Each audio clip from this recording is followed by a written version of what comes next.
Les missionnaires en Afrique savaient aussi prendre quelques loisirs. Un prêtre qui est resté de longues années en Afrique était un passionné de chasse, et particulièrement de chasse aux rhinocéros.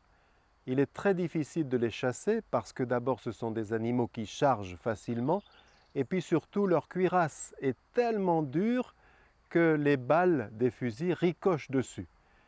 Mais il faut savoir viser leur œil. Et pour cela, il faut savoir profiter de leurs points faibles.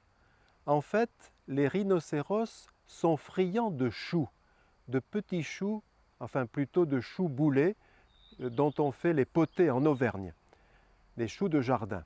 Alors, la technique est assez simple. Vous allez cueillir un joli chou, gros comme un ballon de foot. Vous le déposez à un endroit pas trop loin du rhinocéros pour qu'il puisse le voir, mais pas trop près pour qu'il ne vous charge pas. Et vous attendez. Le rhinocéros va être attiré et va emporter le chou et le manger, s'en délecter. Le lendemain, même heure, même endroit, vous rapportez un autre chou. Et ainsi de suite. À vous d'évaluer quand le rhinocéros est assez dépendant et en même temps détendu. À ce moment-là, vous ne lui apportez pas un chou de jardin, mais vous lui apportez un chou de Bruxelles. Vous le mettez à la place du chou, des choux que vous aviez mis les jours précédents. Le rhinocéros va arriver, va regarder le chou de Bruxelles et va dire « ça, un chou, mon œil !» Et à ce moment-là, vous lui tirez dans l'œil.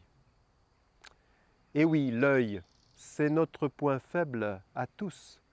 Quel regard portons-nous sur les autres? Comment regardons-nous ceux qui font la manche? Comment regardons-nous les caissières du supermarché? Comment regardons-nous ceux qui fument trop, qui boivent trop? Comment regardons-nous ceux qui s'habillent autrement que nous? Mais l'œil peut être aussi notre point fort. Nous pouvons faire beaucoup de bien simplement par le regard. Il y a des regards qui rassurent, il y a des regards qui réconfortent, il y a des regards qui donnent des ailes, il y a des regards qui grandissent. Simplement, il nous faut veiller à l'ajuster. Et reconnaissons que nous avons souvent deux poids, deux mesures en ce qui concerne le regard que nous portons sur nous et le regard que nous portons sur les autres. Par exemple, quand lui n'achève pas son travail, je me dis mais qu'est-ce qu'il est paresseux, hein? Quand c'est moi qui n'achève pas mon travail, c'est que je suis trop occupé, je suis surchargé en ce moment. Quand lui parle de quelqu'un, mais quel médisant, quelle mauvaise langue! Quand c'est moi qui parle de quelqu'un, c'est toujours de la critique constructive. Quand lui tient à son point de vue, mais quel entêté, il n'en démord pas, il est têtu. Tandis que quand c'est moi qui tiens à mon point de vue, eh bien j'ai de la fermeté. Quand il met longtemps à faire quelque chose, mais qu'est-ce qu'il est lent, il n'en finit pas. Quand c'est moi qui mets longtemps à faire quelque chose, c'est que je suis très soigneux en fait, je suis très méticuleux. Quand lui est aimable, il doit avoir une idée derrière la tête. Quand c'est moi qui suis aimable, eh bien c'est que je suis vertueux.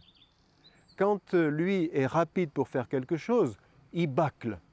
Tandis que quand c'est moi qui fais les choses rapidement, eh bien c'est que je suis très habile. Quand il fait quelque chose sans qu'on le lui demande, mais il s'occupe de ce qui ne le regarde pas. Tandis que quand c'est moi qui fais quelque chose sans qu'on me le demande, c'est que j'ai un grand esprit d'initiative.